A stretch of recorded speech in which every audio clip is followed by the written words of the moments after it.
Pesta telah berakhir. Mobil memasuki pintu gerbang utama yang sangat besar. Dania melihat sekeliling. Taman yang ia lewati terang berpendar karena sinar lampu-lampu taman.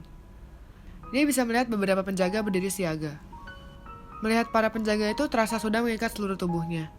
Dia sudah kehilangan semua kebebasannya ketika mobil ini memasuki pelataran halaman rumah. Pelayan menyambutnya di depan pintu masuk. Dia sendiri tidak melihat ibu atau kedua adik iparnya. Mungkin mereka sudah pulang dan masuk ke kamar mereka masing-masing atau melanjutkan pesta di tempat lain seperti suaminya. Selamat datang muda-muda. Mereka menundukkan kepala dan memberikan salam. Selamat atas pernikahannya. Lagi-lagi Dania hanya bisa merasa tercengang. Tolong jangan perlakukan aku seperti noda muda kalian. Aku hanyalah gadis menembus hutang. Aku bahkan tidak memiliki kehormatan apa-apa. Posisi kalian jauh lebih terhormat daripada aku. Anda pasti lelah, saya akan menunjukkan kamar Anda. Seorang laki-laki menuntun Dania untuk mengikutinya. Gadis itu pun menurut di belakangnya. Menaiki tangga, sampailah dia di sebuah kamar. Silakan masuk, ini kamar Anda dan tuan muda. Ragu, Dania belum melangkahkan kaki ke dalam pintu yang sudah terbuka. Tidak bisakah ia tinggal di kamar yang berbeda? Ia bisa tidur di mana saja, kecuali bersama laki-laki itu. Silakan masuk, Nona, kata laki itu lagi, saat Dania tidak bergerak dari tempatnya berdiri. Baik. Dania tidak punya pilihan selain masuk. Kamar yang sangat mewah dan indah, gumamnya. Kalau Anda ingin ke kamar mandi, Anda bisa masuk melalui pintu ini. Ini adalah lemari pakaian. Pakaian Anda sudah tersedia di dalam. Apa? Pakaian apa? Koperku saja masih ada di lantai bawah. Dan kamar mandi ada di dalam juga. Silakan Anda beristirahat. Saya permisi. Terima kasih, Pak. Anda tidak perlu sungkan, Nona. Ketika pelayan itu sudah keluar, Dania menjatuhkan tubuhnya ke atas sofa, lelah. Menghela nafas panjang, meyakinkan diri bahwa yang ia alami hari ini bukanlah mimpi.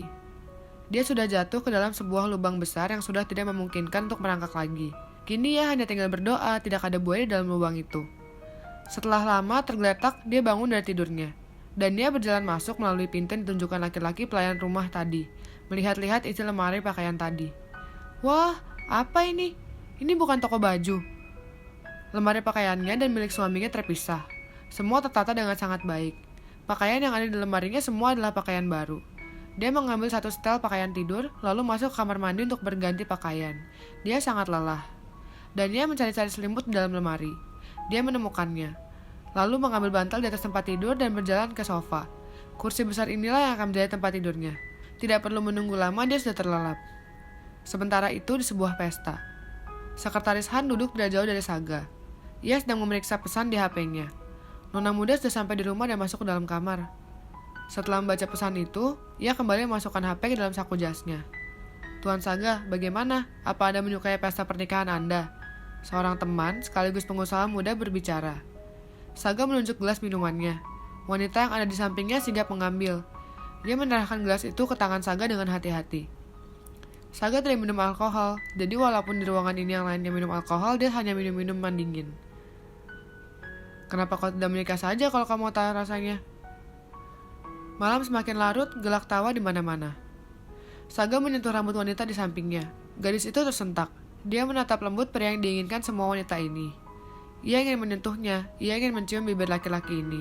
Tapi ia tidak punya keberanian, ia hanya bisa memadai keindahan di depannya.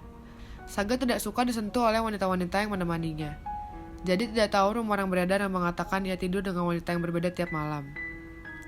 Karena kenyataannya, wanita-wanita yang menghiburnya hanya bisa duduk di sampingnya, mengambilkan minumannya, menemaninya tertawa. Itu saja.